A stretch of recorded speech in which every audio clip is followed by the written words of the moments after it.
The Golden Trap. Patricia Sloane had worked for Victor Harlow for 3 years, and in those 3 years she had developed a habit she was not proud of. She had learned to look away. Not because she agreed with the things she saw, but because silence was the price of survival inside his world. Victor ran Harlow Industries the way some men run empires, with absolute certainty that the ground beneath them would never shift.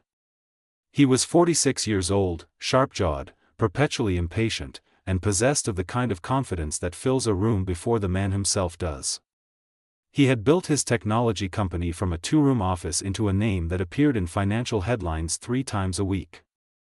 And he believed, with every fiber of his being, that his success gave him permission. The evening of April 14th was the culmination of 8 months of very careful work. Patricia had arranged every detail of it, from the restaurant reservation at Lumiere to the leather folder of documents sitting neatly inside Victor's briefcase. She had confirmed the table 3 times. She had reviewed the menu to check for dietary preferences. She had exchanged 17 emails with Theodore Crane's personal secretary to make sure the evening felt effortless. Because Theodore Crane did not respond well to effort that showed itself. He responded to results that appeared inevitable. Theodore was 73 years old and did not look it. He was the founder of Crane Capital, an investment firm so respected that when Theodore moved money, entire markets paid attention. He wore a charcoal blazer and a plain steel watch, and he carried himself the way very old money always does, quietly, without announcement, with no need to fill the silence with performance. He had taken 3 meetings with Victor over the preceding months, and tonight was the moment that was supposed to seal everything. A partnership worth $3.5 billion. Numbers that made Patricia's pen tremble slightly every time she wrote them. Lumiere was the kind of restaurant that made people feel important before they had even eaten. The ceilings were high and painted gold. The chandeliers caught the candlelight and scattered it across the walls like scattered diamonds. Every table was draped in ivory linen, and the silverware was polished to a brightness that felt almost aggressive. Patricia took her seat at the edge of the table, notebook open, the way she always did. Slightly apart, slightly invisible, exactly where Victor preferred her. Theodore arrived 2 minutes early, which Patricia noted immediately. Early was not a power move in the world she occupied. Early was what people did when they genuinely respected the occasion. He greeted Victor with a firm handshake and a calm, direct smile. He greeted Patricia by name, which surprised her and pleased her more than she would admit. Then he settled into his chair and unfolded his napkin with the unhurried ease of a man who has been the most important person in the room so many times that it has stopped meaning anything to him. Nora Bennett appeared at the table within 2 minutes. She was young, perhaps 26, with dark hair pinned back beneath a small clip and a uniform that was clean and pressed with obvious care. Her name tag read Nora in plain black letters.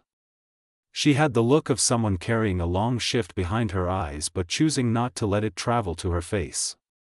She greeted the table warmly, welcomed each of them, and began to describe the evening's tasting menu in a voice that was clear and confident and genuinely pleasant. Victor was speaking that he did not stop for her. He continued his sentence about projected market positioning, and Nora paused politely, hands clasped, and waited. She waited with the practiced patience of someone who had done this many times. When Victor reached a natural breath between thoughts, she began again. He spoke over her. Patricia looked at Theodore. His expression was neutral, but he had stopped speaking.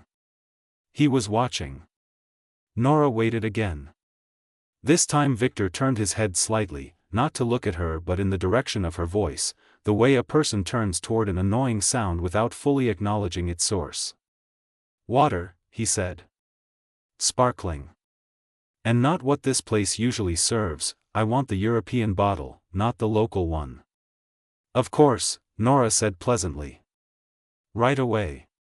She returned within 3 minutes with the correct bottle, presented it, and began to pour. As she set Victor's glass down, it landed perhaps 2 centimeters to the left of where his hand rested. He looked at the glass. Then he looked at her for the first time. His eyes moved across her slowly, the way a person examines something mildly defective. "Can you not see where my hand is?" he said. Not loudly. Worse than loudly. Quietly and precisely, the way a person speaks when they want their contempt to land cleanly. "Move it. And try to pay attention. That is what you are here for."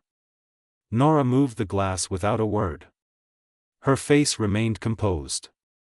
Her hands did not shake. She said, "I apologize," in a voice that gave nothing away, and then she stepped back. Victor returned to his conversation. Theodore Crane had gone very still. He was not looking at Victor. He was looking at Nora, and in his expression was something that Patricia could not immediately name. It was not pity. It was far more personal than pity. It was recognition, the specific and unmistakable look of a person who knows exactly who they are looking at. He folded his napkin once, carefully, and placed it on the table. "Forgive me," he said softly, interrupting Victor mid-sentence. "I need to step out for one moment." He rose from the table. He walked toward the entrance. On the way, he stopped beside Nora, who stood near the service station 3 tables away. He spoke to her quietly. Patricia watched Nora's face as Theodore spoke. She saw the moment the words landed. Nora's composure flickered, just once, like a candle in a sudden wind. Her hand went to her mouth. She nodded. Theodore touched her arm briefly and walked on. Victor watched all of this with growing irritation. He poured water into his own glass. He checked his phone. He leaned back in the way of a man who has never once imagined a door closing in his face, because in his entire life, not a single one had. He waited 7 minutes. Then Theodore's assistant appeared, a young man in a gray suit who walked directly to the table, placed a small folded card in front of Victor, nodded once without speaking, and left. Victor opened the card. Patricia watched his face. The color left it slowly, the way warmth leaves a room when the last fire dies. He set the card on the ivory tablecloth and stared at the empty chair across from him. The dinner had lasted 20 minutes. The deal was gone, the name behind the name tag. Patricia did not speak. She had learned, over 3 years, that there were moments when Victor Harlow needed silence the way a man drowning needs to feel the bottom of the water, not to rest there, but to understand that it existed. He sat at the table with the folded card in front of him and did not move for a full minute. Then he picked up his phone and called Theodore directly. Patricia heard the line ring 4 times before it went to voicemail. Victor set the phone down, face up, staring at the ceiling of it as though the screen might eventually deliver him an answer he preferred. "Get him back," Victor said. "I will try," Patricia said, because that was the only honest answer she had. She sent a message to Theodore's assistant. She sent a second message to his personal secretary, whose number she had saved after the 17 emails. She received a reply within 4 minutes, and the reply was 3 words, "Mr. Crane has left." She stared at those 3 words for a moment longer than necessary before she read them to Victor. He said nothing. He picked up the card from the table and read it again, as if the words might have changed. They had not. Patricia quietly asked for the bill. While she waited for it, she excused herself and walked toward the service station near the far wall of the restaurant. Nora was there, refilling a water pitcher, her movements precise and unhurried. Patricia approached her slowly, not entirely sure what she intended to say. "I want to apologize," Patricia said, keeping her voice low, "for the way you were spoken to tonight." Nora looked at her.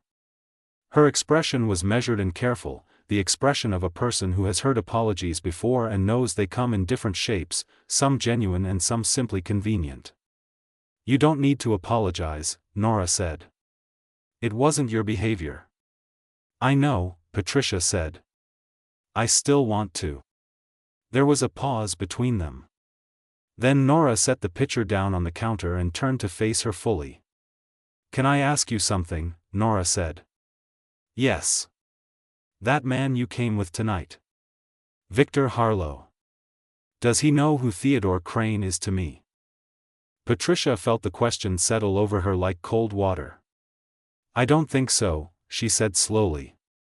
I don't think he knows anything about you beyond the fact that you were serving his table. Nora nodded once, slowly, the way a person nods when they have had a suspicion confirmed. That's what I thought, she said. Patricia hesitated. Should he know? Nora picked up the pitcher again. She looked at the table where Victor sat alone with his phone and his empty chair and the remnants of a dinner that had never truly begun. He'll find out, she said simply, and returned to work. Patricia went back to the table. She paid the bill while Victor made 2 more unanswered calls. She gathered the leather folder he had not had the chance to present. She signaled for their coats. And through it all she turned the conversation with Nora over in her mind, pulling at its edges, trying to understand what she had almost heard between the words. The answer came the following morning.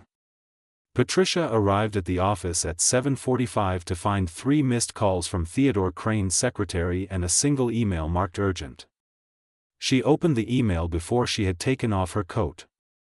It was brief and completely formal, the kind of letter that had been written by someone being deliberately careful with language. It confirmed that Crane Capital would not be proceeding with the proposed partnership with Harlow Industries. It cited a difference in foundational business values. It did not use the word respect, but it did not need to, because anyone reading it with any sensitivity at all would hear the word underneath every sentence.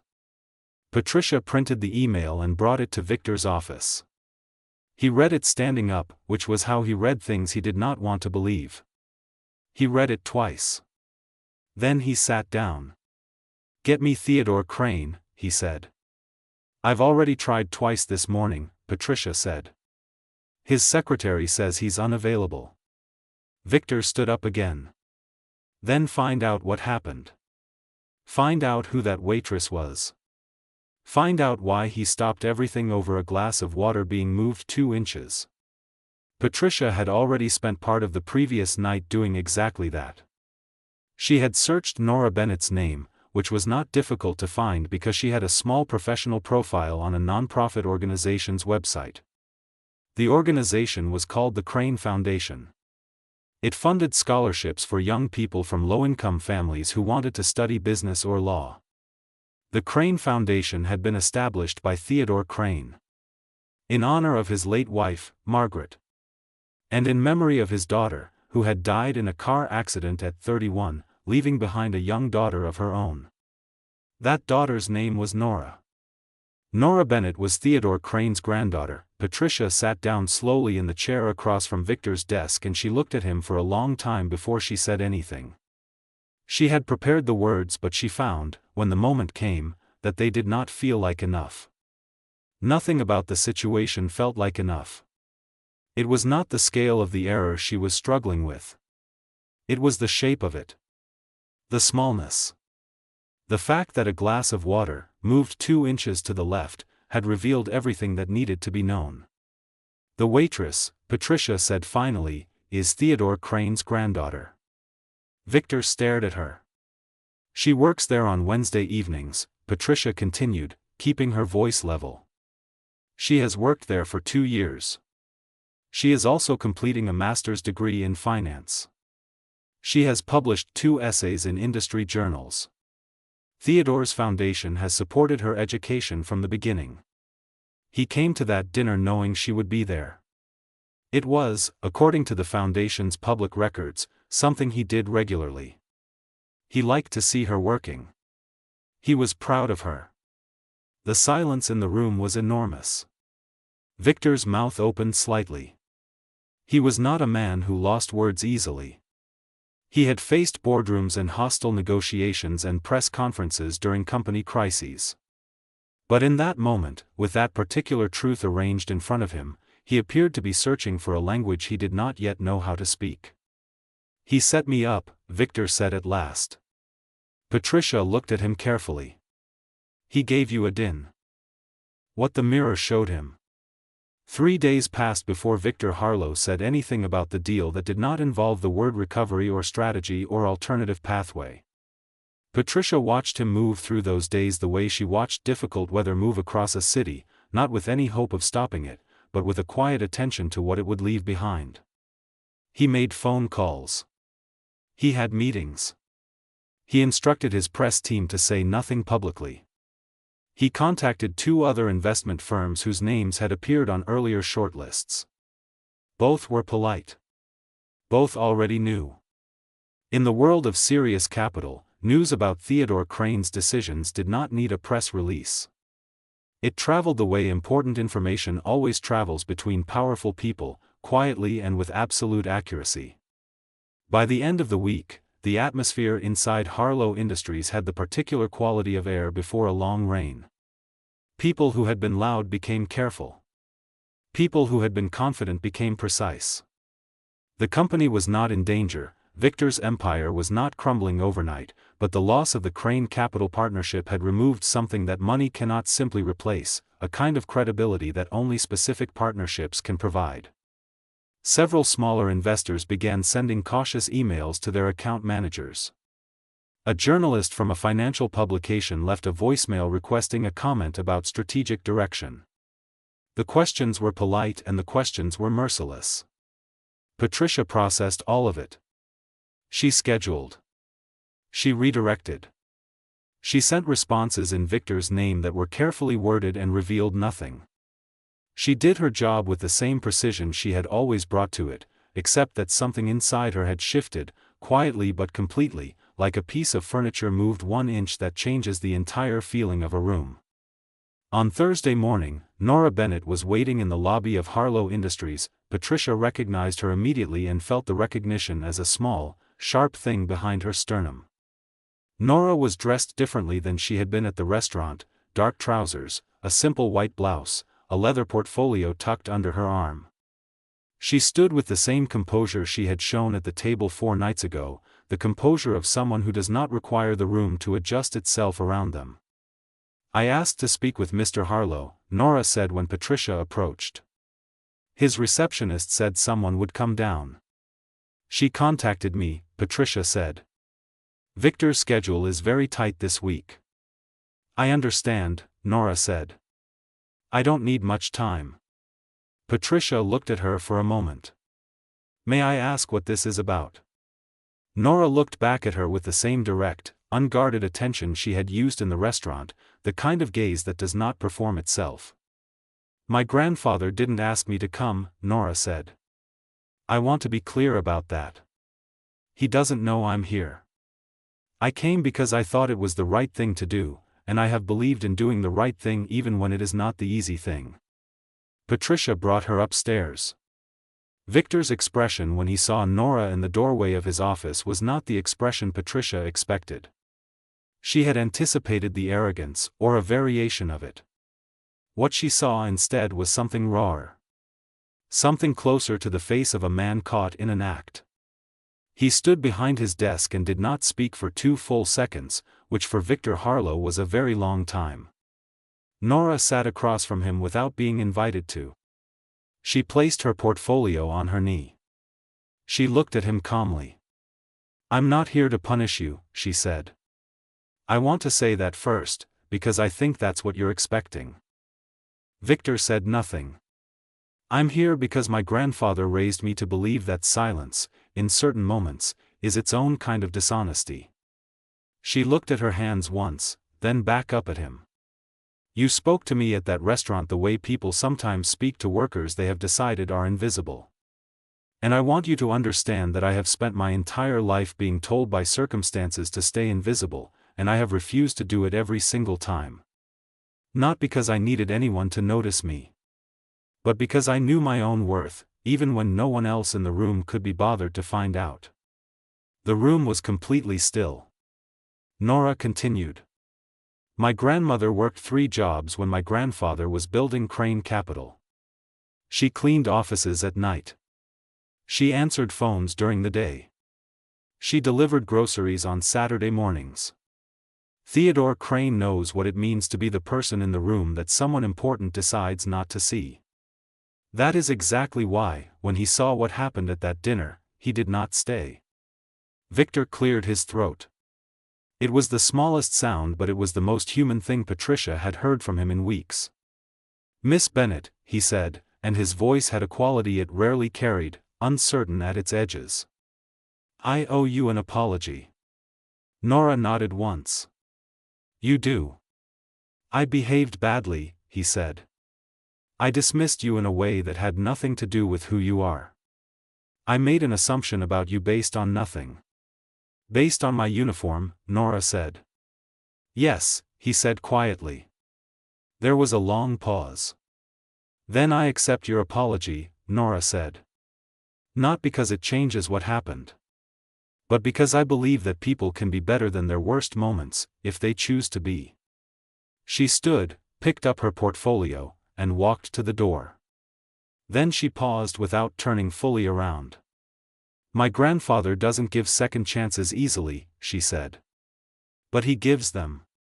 He gave one to a delivery man who shouted at him in traffic 20 years ago, and that man now runs one of his subsidiaries. He gave one to a journalist who wrote a damaging piece about his firm and later admitted it was a lie." She paused. "He hasn't offered you one yet. But he hasn't said he never will." She left. Patricia stood in the doorway of Victor's office for a moment, looking at him. He was sitting very still, staring at the place where Nora had been, and he had the look of a man who has just seen his own reflection in a surface he did not expect to be reflective. She thought about her 3 years with him. She thought about the things she had looked away from, the words she had not said, the apologies she had offered on his behalf to people who deserved them from a different voice. She thought about what Nora had said about silence being its own kind of dishonesty. "Victor," she said. He looked at her. "I'm going to be handing in my resignation at the end of this month," she said. "I'll stay through the transition and help you find someone. But I cannot continue in this role." He looked at her for a long time. Then he nodded once. And in that nod, Patricia saw something she had never seen in 3 years working beside him. Not anger. Not calculation. Something much smaller and therefore much more real. He looked tired. He looked like a man who had been holding something very heavy for a very long time and had just, in one unguarded moment, allowed himself to feel the weight of it. Patricia walked back to her desk. She opened a new document on her screen. She began to type her resignation letter. Outside the tall windows of Harlow Industries, the city moved through its ordinary afternoon, full of people who carried quiet dignity in their hands the way Nora had carried that water pitcher, with care and with pride and with the complete knowledge that how you do the smallest thing is also how you do everything. Some lessons cost nothing. Some lessons cost $3.5 billion. And some lessons cost exactly what they should, arriving precisely when the student is most in need of being taught.